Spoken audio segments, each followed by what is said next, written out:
비트코인 4.6개를 잃고 나서 사업이 더 잘 되고 있습니다. 안녕하세요, 스테디테일러입니다. 여러분은 장기 투자로 결국 성공합니다. 여러분이 이 영상을 보시고 있고 그걸 간절히 바라기 때문입니다. 오늘은 제가 비트코인 4.6개를 잃고 나서 느낀 점에 대해 말씀드리면서 왜 ETF 투자에 집중하게 되었는지 말씀드려 보고자 합니다. 때는 2021년 초로 거슬러 올라갑니다. 저는 2017년에 비트코인 강풍이 불며 2018년 1월에 2,800만원까지 가격이 치솟았다는 사실을 전혀 알지 못했던 사람입니다. 그 당시 비트코인이란 말은 들어본 것 같긴 한데요. 무슨 인터넷 게임에서 쓰는 게임머니나 뭔가 바다 이야기와 같은 사행성 도박 스멜이 나는 단어라 의도적으로 관심을 두지 않았던 것 같습니다.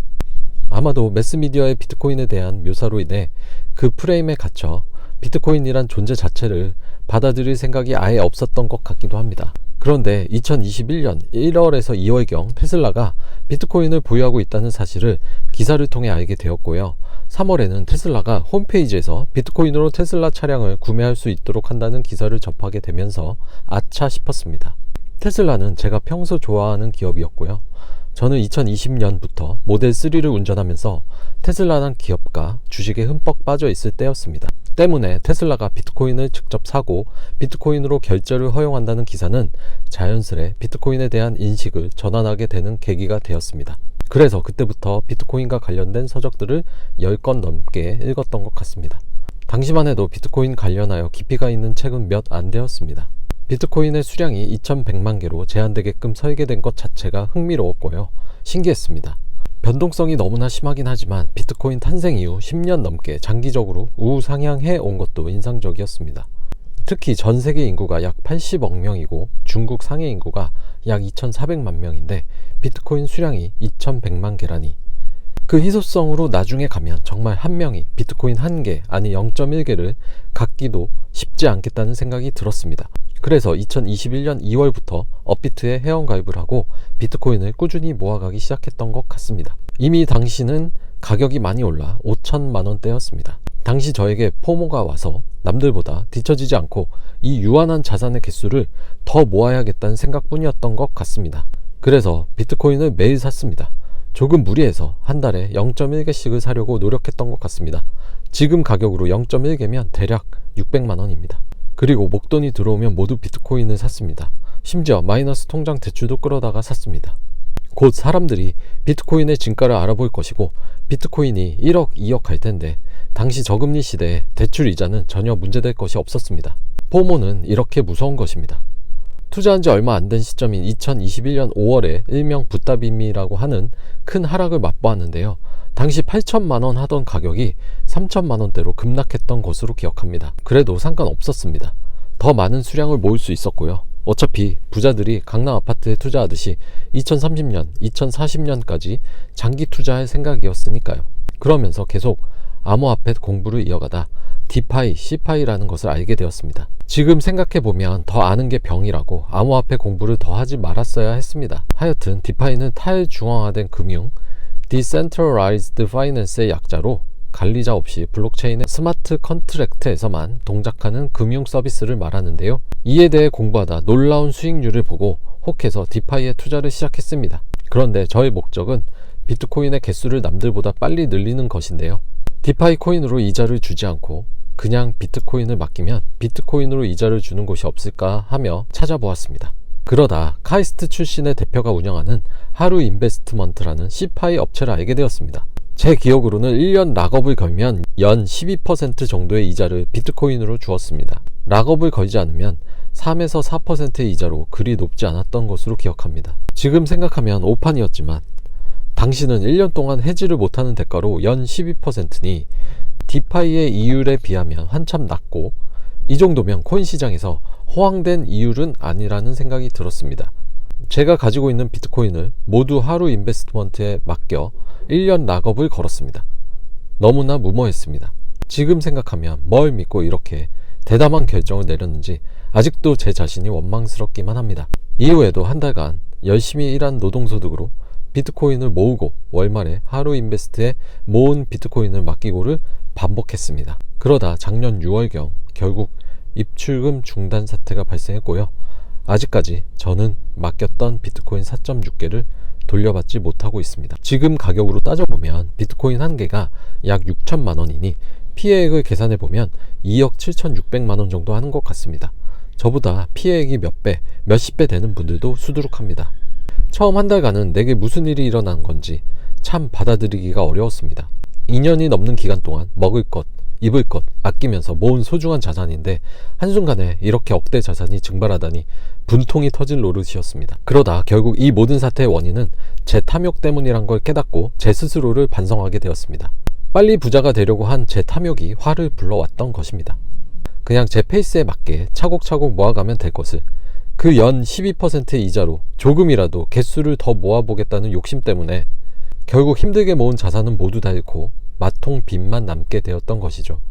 당시 모은 비트코인 수량을 보고 몇 년 안에 이렇게 비트코인으로 이자만 받으면서 생활할 수 있을 것 같은데 파이어족이 될 수도 있겠는데 라는 생각을 하기도 했었는데요. 참으로 제 자신이 너무나 부끄럽게 느껴집니다. 결국 사태 발생 이후 한 달 정도 심적으로 너무나 힘들었지만 마음을 정리하고 다시 일상으로 돌아왔습니다. 얼마라도 돌려받을 수 있겠지라는 생각이 자꾸만 저를 더 힘들게 해서 그런 생각은 접었습니다. 그리고 기존에 제가 살아왔던 것보다 2배 더 열심히 살기로 굳게 다짐했습니다. 이렇게 쓰러질 수는 없었습니다. 노동의 신성함, 근로소득의 소중함을 새삼 다시 깨닫게 되었습니다.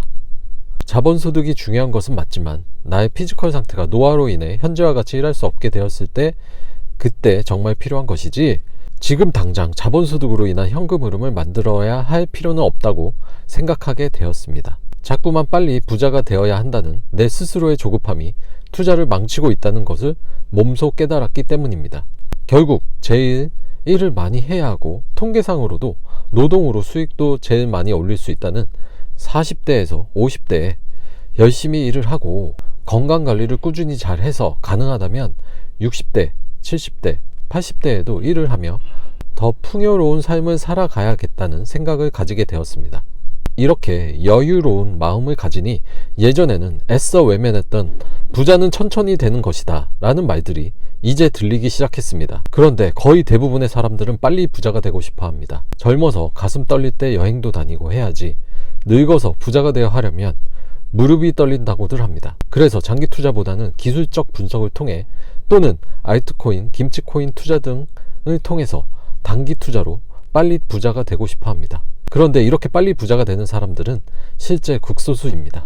가사 운이 좋아 쉽게 큰 돈을 벌었다고 하더라도 돈의 그릇을 키우지 않은 상태에서 들어온 큰 돈은 쉽게 잃게 된다는 점도 깨닫게 되었습니다. 처음에는 탐욕을 부려 하늘이 저에게 벌을 준 것이라고 생각했습니다. 지금은 생각이 좀 다릅니다. 이 사건은 저의 삶에 터닝 포인트를 만들어 주었고 제가 매 순간 열심히 살 수 있게 동기부여를 해 주었습니다. 제 삶에 있어 소중한 선물을 받은 셈입니다. 이제 제가 지금 일을 할 수 있다는 것, 저를 필요로 하는 고객들이 있다는 것, 고객들로부터 돈을 받아 제가 노동소득을 얻을 수 있다는 것, 무엇보다 구멍가게 사장이 저를 믿고 오랜 기간 제 직원이자 동료로서 일하는 소중한 사람들이 있다는 것 등등 이 모든 것이 너무나 감사합니다. 하루하루가 감사합니다. 그래서 전보다 더 고객들에게 2배, 3배로 친절하게 말씀드리고 더 웃으면서 일하게 되었습니다. 예전에는 고객들의 전화가 빗발칠 때면 숨이 막힐 때도 있었고 짜증이 날 때도 있었는데요. 지금은 고객 한 분 한 분의 전화가 너무나 감사한 마음입니다.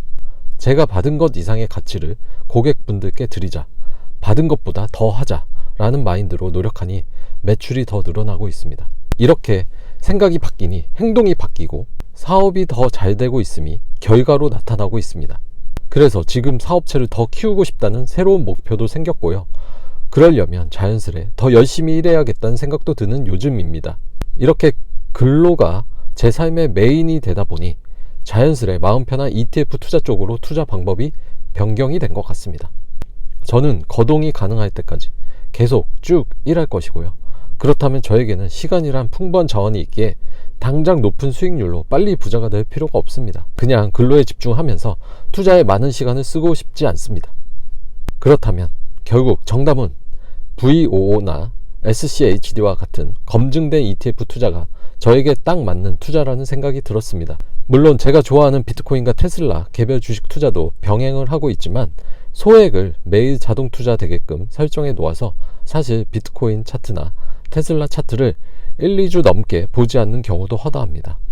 신문 기사에서 급락했다, 급상승했다 라는 기사가 나면 그래서 아는 것이지, 본업에서 고객분들 한 분 한 분에게 예전보다 더더욱 충실하다 보니 차트를 바라보며 고점과 저점을 따질 시간도 사실 없습니다.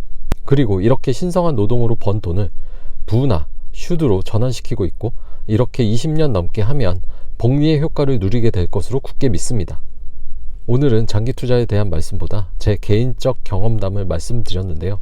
여러분의 근로와 투자에 대한 생각은 어떠신지 궁금합니다. 저의 경험담이 여러분들의 장기 투자 여정에 조금이라도 도움이 되었기를 바랍니다. 그럼 오늘은 여기까지입니다. 여러분의 성공적인 장기 투자를 응원합니다. 감사합니다. 이상 스테디테일러였습니다.